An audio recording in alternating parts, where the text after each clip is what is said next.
ओम नमः शिवाय। ओम श्री गुरु माताय नमः। ओम श्री गणेशाय नमः। प्यारे सज्जनों, आज आप लोगों को कल आने वाली भैरव अष्टमी के पर्व पर कुछ आप लोगों के लिए विशेष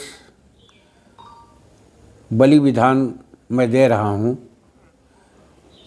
और आप लोगों में से जो भी भैरव जी के साधक हैं,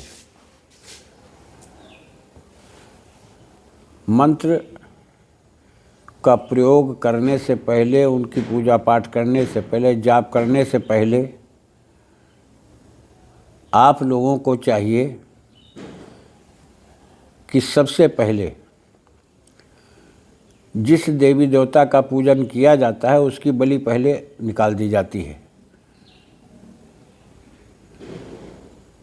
और जब तक आप लोग बलि का विधान नहीं करते हो तब तक वो तुम्हारी क्रिया अधूरी रह जाती है, मंत्र की गति प्रवाह नहीं हो पाती है, वो विश्राम को स्थिति में आ जाती है।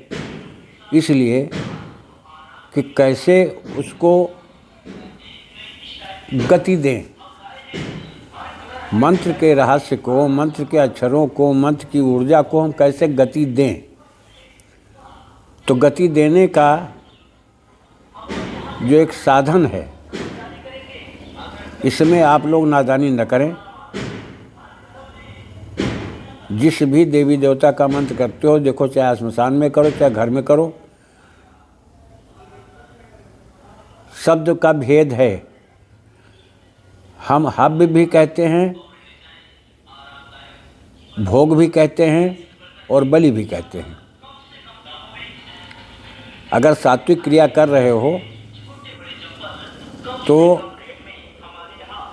जो भोग की सामग्री निकाली जाती है, घर में बैठ कर रहे हो तो उसको हम भोग कहते हैं, तब भी बलि का स्वरूप होता है। अगर कहीं श्मशान में बैठ कर रहे हो, देतो भोग हो, तब भी वो बलि का ही विधान होता है कि बलि निकालो। तो इसका मतलब ये नहीं कि किसी पशु पक्षी को आप काट करके चढ़ा दें, ये जरूरी नहीं होता है। हमेशा ध्यान रखो इस चीज़ का। अगर सात्विक क्रियाएं कर रहे हो तो जो भी अपने जिस क्षेत्र में कर रहे हो वहाँ का क्षेत्रपाल, वहाँ की योगिनी, गणपति और भैरव, ये चार देवताओं की हमेशा बलि पहले निकाल दो। उसके बाद निर्विघ्नता के साथ जो तुम कार्य कर रहे हो, जिस मंत्र का जाप कर रहे हो, निर्विघ्नता के साथ पूर्ण होगा और तुम्हें अनुभव में ही मिलेगा। ध्यान रखना इस चीज़ को, जिसमें तीन देवता तो सर्वोपरि हैं। जब आप किसी देवी की आराधना और श्मशान में जाकर करोगे तो वहाँ योगिनी की भी बलि लगेगी। और अगर जैसे भैरव जी की ही साधना करते हो तो इसमें सर्वप्रथम भैरव की बलि है और उसके बाद फिर क्षेत्रपाल की बलि है, फिर गणपति की बलि है। तीन बलियाँ हमेशा आपको देनी ही पड़ेंगी, किसी कीमत पर देनी पड़ेंगी। मैं एक एक चीज़ें तलाश करके आप लोगों के लिए दे रहा हूँ कि आप लोग इतनी मेहनत करते हो तो मेहनत आपका सफल हो, विश्वास आपका न टूटे। दूसरी चीज़ ये है कि हर चीज़ का एक सिस्टम होता है, सिद्धांत होता है। सिद्धांत के मुताबिक चलोगे तो वही मंत्र क्रिया तुम्हारी ऊर्जान्वित हो करके तुम्हारी गति देगी, तुमको अनुभव भी मिलेगा, तुम्हारे कार्य भी होंगे।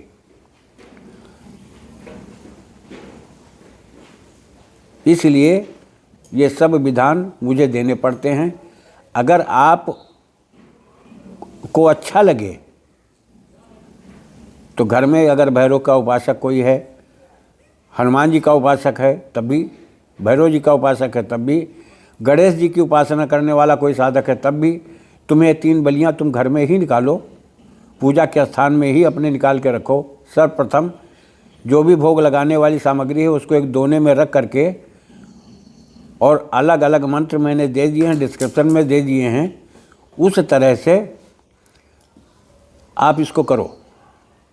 जैसे सबसे पहले बटुक बलि है तो बटुकनाथ भैरव की बलि पहले है, तो इसका मंत्र भी ऐसे बिल्कुल साधारण है।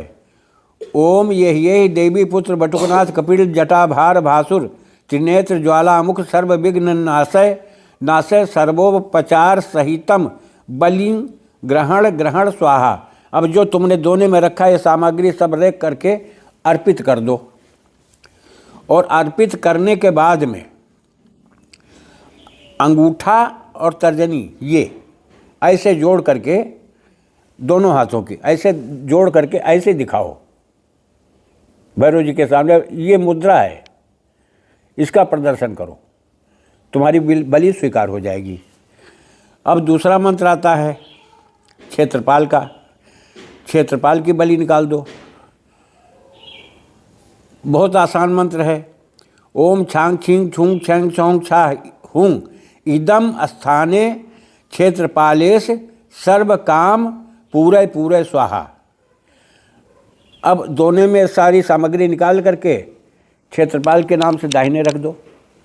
दाहिने रखने के बाद में अनामिका और अंगूठा ये इस तरह से जोड़ करके ऐसे ही सामने से ऐसे ही इस तरह से मुद्रा का प्रदर्शन करो। ये मुद्रा करके दिखाओ, तुम्हारी बलि स्वीकार हो जाएगी। अब तीसरा मंत्र आता गणपति जी का। ओम गांग गीं गूं गंग गणपते बरबरद सर्वजनम बसमानय सर्वोपचार बलि ग्रहण ग्रहण स्वाहा। बिल्कुल सरल हैं। अब इसमें होता क्या है कि गणनाथ बलि, इसमें गणनाथ बलि होती है। तो गणनाथ बलि क्या होती है? मध्यमा उंगली टेढ़ी करो, ये बीच वाली, ये मध्यमा उंगली ये टेढ़ी करो, बाकी उंगलियां सीधे रखो। अब ये मुद्रा ऐसे दिखाई जाएगी, क्योंकि गणेश की सूंड नीचे रहती है और बाईं तरफ मुड़ी रहती है। तो आप इस तरह से ये उंगलियां सीधी रखो और मध्यमा उंगली नीचे ऐसे। ये गणनाथ बलि मुद्रा है। उनका भोग निकाल दो दोने में और इस मुद्रा का प्रदर्शन कर लो। आपकी इसके बाद आपकी की गई पूजा सफल होगी। अब आप चाहे भैरव जी का मंत्र जपें, चाहे बटुक का जपें, चाहे श्मशान भैरव का जपें, चाहे काल भैरव का जपें, तुम्हारी पूर्ण रूप से तुम्हारे द्वारा की गई पूजा पूर्णता को प्राप्त होगी। आपकी साधना आपको पूर्ण रूप से उसका फलित देखने को मिलेगा, वो दिखाएगी। आप अपनी पूजा में, नित्य की पूजा में ऐसा ही किया करें। थोड़ा थोड़ा साहब निकाल दिया करें, थोड़ा थोड़ा भोग निकाल दिया करें बलि के नाम पर। तुम्हारी पूजा अवश्य सफल होगी, आप आगे बढ़ोगे। और कल के वीडियो में मैं एक छोटा सा 8 लाइन का मात्र एक चंडी कवच दूंगा जो रावणकृत है। सचंडी, रुद्रचंडी, ये प्रयोग सब रावण के किए गए हैं, दिए गए हैं, उनके कृत द्वारा हैं। मैं कल दूंगा जो तुम्हें हर काम में विजय दिलाएगा। कल के वीडियो में वही दूंगा। मैं इसी के साथ अपने वाणी को विराम देता हूँ। आप लोग हमेशा प्रसन्न रहें। मंगल कामनाओं के साथ। जय राष्ट्र, जय भारत, वंदे मातरम।